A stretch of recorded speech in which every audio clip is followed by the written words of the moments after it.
Hey guys, welcome back. Hope you're enjoying your day. Night Owl here by myself today, which is cool, which is fine, but my kids have gone for a walk with the neighbors. So this gave me the opportunity to talk about something that I've been asked several questions on and everything else. I have spoken about, I have several health issues, which is why I don't get out much, unfortunately.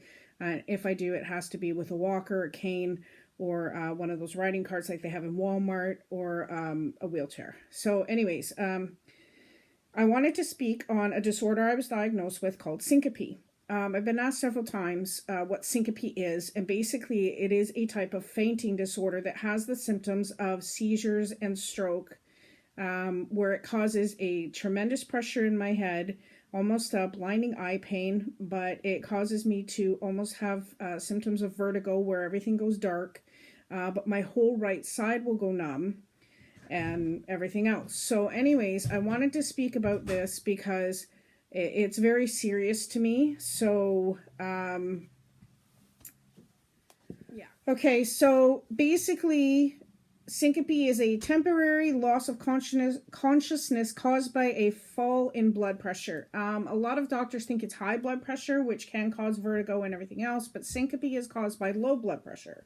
And every time I've gone into the doctors, my blood pressure has been normal. I've had several tests done. I've had MRIs, I have had EEGs, I had a tilt test done, which was the final test that determined my syncope, but they also did tests on my ears to see if it was my inner ears that were causing the problem, and my ears are clean, so it can't be that. So I'm also now going to see, because my neurologist has now suggested to go see a syncope specialist.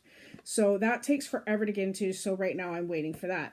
I did want to tell you more about it, so this is why I'm making this video. The symptoms are sometimes pale skin, sudden trouble hearing, lightheadedness, confusion, tunnel vision, dizziness, nausea, feeling warm, a cold clammy sweat, blurred vision, and yawning is also a sign, if you yawn a lot and everything else. So a temporary decrease in blood flow to the brain causes a fainting episode.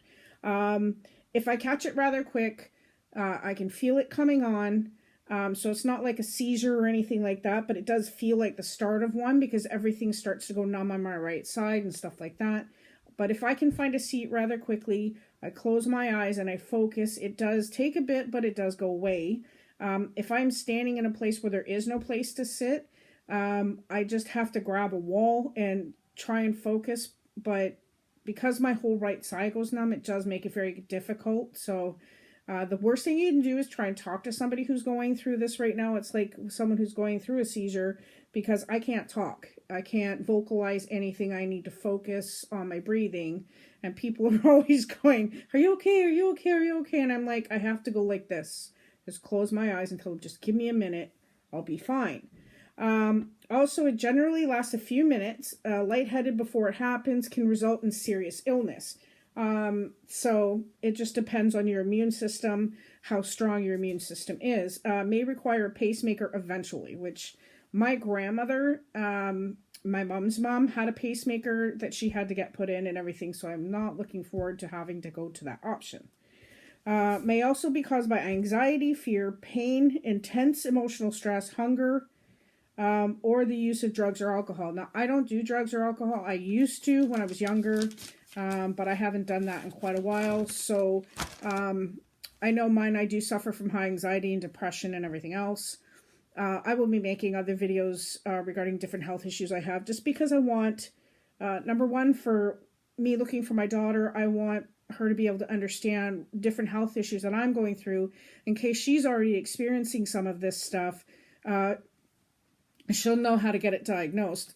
Excuse me. So I wanted to talk about this. The things you can do to help someone if you know that they have syncope is help a person sit or lie down. Get them to somewhere you can hang on to you, or you can sit them down or lie them down on a bed or something like that, or a couch, just till the symptoms pass, which sometimes does take a few minutes.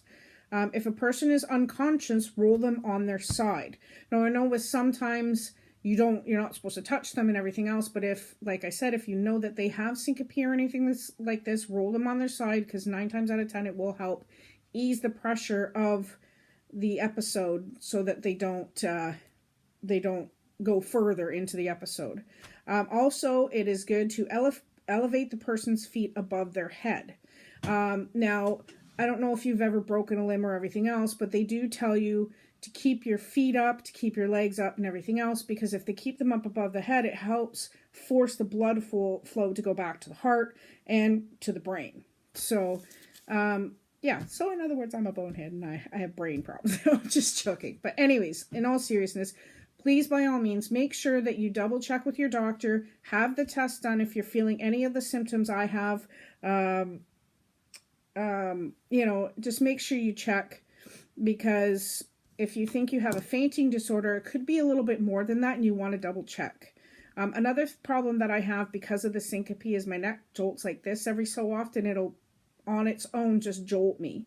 So that's just another sign of it. So just make sure that you double check with your doctor and, make sure that you know what's going on.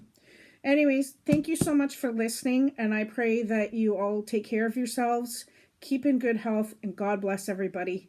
Thanks for joining. Bye.